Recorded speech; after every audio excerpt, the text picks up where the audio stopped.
हरे कृष्णा। जय जय श्री राधे मित्रों, फिर से स्वागत है आपका मेरे यूट्यूब चैनल श्री राधे पर। तो फ्रेंड्स, आज हम कार्तिक स्नान का जो है 30वां अध्याय पढ़ने जा रहे हैं।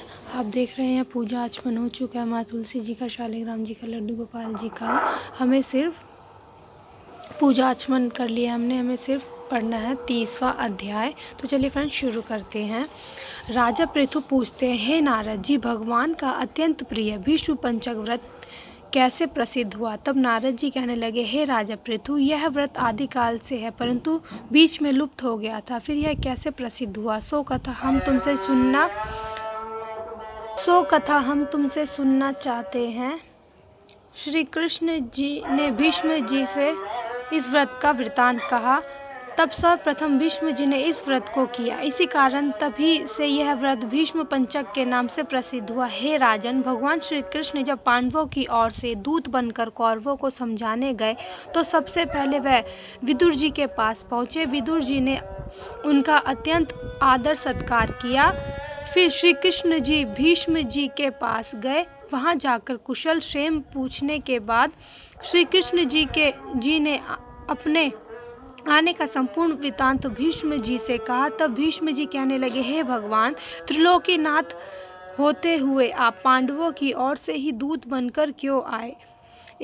आपका पांडव के साथ इतना प्रेम क्यों है? तीनों लोग आपके वश में हैं। तब पांडवों के पास ऐसा क्या वशीकरण मंत्र है, अथवा उन्होंने ऐसा कौन सा व्रत, तप अथवा यज्ञ किया है जिसके कारण आप उनके वश में हो गए हैं? तब श्री कृष्ण जी हंसकर बोले, हे गंगा पुत्र, यद्यपि यह अत्यंत लुप्त वार्ता है, फिर भी मैं तुमसे कहता हूँ, उन्होंने एक ऐसा व्रत किया है जो मुझे अत्यंत प्रिय है, इसलिए मैं उनके वशीभूत हूँ। अब मैं उनका वृतांत तुमसे कहता हूँ। पूर्व काल में उज्जैन नगरी में 5 ब्राह्मण कवि शुचि, दृढ़, दंत और हंस नाम वाले निवास करते थे। तीनों ही वेदों को जानने वाले, रूपवान, युवावस्था को प्राप्त, गंधर्व विद्या से अति प्रवीण थे। वे अनेक देशों में घूमते फिरते तथा अपनी गान विद्या का प्रदर्शन करके खूब द्रव्य प्राप्त किया करते थे। एक समय मथुरापुरी में सुवीर नाम वाले राजा के पास आए। संगीत कला में निपुण होने के कारण उन्होंने राज्यसभा में जाने की इच्छा प्रकट की। वह 4 उपवास करते रहे और अत्यंत पवित्र श्री यमुना जी में स्नान करते रहे। फिर उन्होंने किसी से राजा का संपूर्ण वृत्तांत सुना। उसने बताया कि राजा की कादम्बरी नाम वाली एक स्त्री है। वह संगीत विद्या में निपुण, राग और कंठ अत्यंत प्रवीण, नाचने में दक्ष और रूप यौवन में अद्वितीय सुंदरी है। वह प्रतिदिन एकांत में राजा के सामने नृत्य करती एवं गाती है। ऐसा सुनकर वे ऐसे स्थान पर जाकर खड़े हो गए जहाँ से नृत्य दिखाई तथा ताल का शब्द सुनाई पड़ता था। फिर राजा के पास आने जाने वालों के समीप जाकर कहने लगे, बड़े दुख की बात है, राजा के पास नृत्य कला को जानने वाला कोई नहीं है। वीणा में 2 तार ढीले हैं, तार बराबर नहीं है, बाजे में नृत्य शुद्ध नहीं है। इसी प्रकार की बातें वे प्रत्येक से कहते रहे। तब किसी ने यह बात राजा से जाकर कह दी। राजा ने तत्काल उन 5 को वहां बुलाया जहां पर कादम्बरी का नृत्य हो रहा था। वहां पहुंचकर उन्होंने राजा को आशीर्वाद दिया और बैठ गए। कादम्बरी ने उन्हें संगीत विद्या में अति निपुण समझकर विशेष नृत्य किया। जब उसने चक्र में ताल दिया तो उन ब्राह्मणों ने उसे रोक दिया। उसने चक्र छोड़ तथा योग्य ताल दिया, मगर चक्र खंडित नहीं हुआ। इस पर कादम्बरी उनका रूप और गुण देखकर उन पर मोहित हो गई। कादम्बरी भी 5 को देखकर उन पर मोहित हो गई। उसने रात्रि को चोरी छिपे ब्राह्मणों के पास अपनी एक सखी के हाथ यह संदेश भेजा कि तुम 5 में से एक प्रतिदिन नगरी से दूर अति उत्तरी कोण में यमुना तट के समीप जनशून्य तालाओं से ढका हुआ अनंत नामक तीर्थ है, वहाँ पर मेरे पास आकर अपनी अपनी विद्या तथा गुण का प्रदर्शन करे।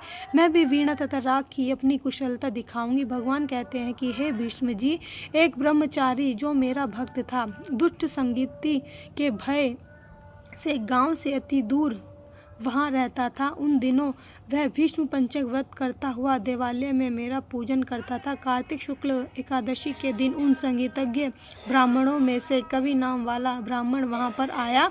कादम्बरी भी मुनि के उस स्थान पर पहुँच गई। वहाँ मुनि ने जिस प्रकार पूजा की, उस कवि नामक ब्राह्मण ने भी उसी प्रकार भगवान का पूजन किया। उसके बाद वीणा लेकर गान करने लगे।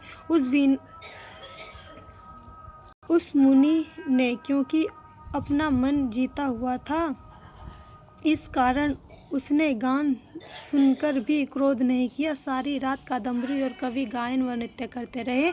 मुनि को गोबर का आचमन करते हुए देख कवि ने भी वैसा ही किया। प्रातःकाल होते कादम्बरी राजमहल में पहुंच गई।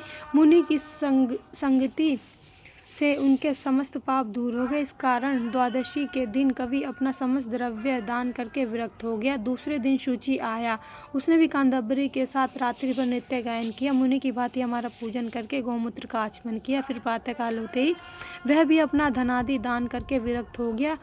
उसने निश्चय किया, जिस प्रकार कादम्बरी के नित्य गायन व रूप को देखकर मुनि का मन चलायन नहीं हो, उसी प्रकार मुझे भी अपने मन को वश में करना चाहिए। त्रयोदशी के दिन दृढ़ नाम वाला ब्राह्मण कादम्बरी से मिलने आया और नृत्य गायन करने के बाद मुनि की तरह पूजन व गौ का दूध पीकर विरक्त होकर चला गया। चतुर्दशी को वहाँ पर दंत नाम वाला ब्राह्मण आया।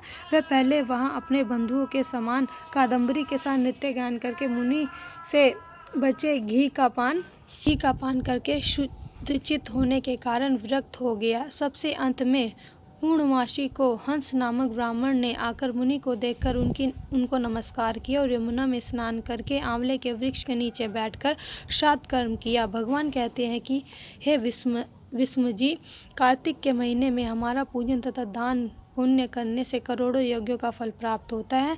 अतएव हंस नामक वह ब्राह्मण सत्संग, पूजन तथा मुनियों के बचे हुए दही का पान करके विरक्त हो गया तथा अपना सब कुछ धन दान करके तीर्थ यात्रा को चला गया। उधर राजा ने मंदिर में कादम्बरी के आने का समाचार सुनकर उसे महल में बंद कर दिया, जिससे वह मंदिर न जा सकी।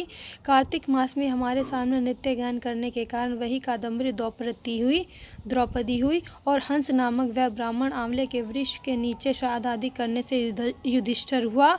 एकादशी के जागरण के कारण कवि अर्जुन, शुच, सहदेव, दंत, नकुल, दृढ़ नाम वाला पराक्रमी भीम हुआ। हे भीष्म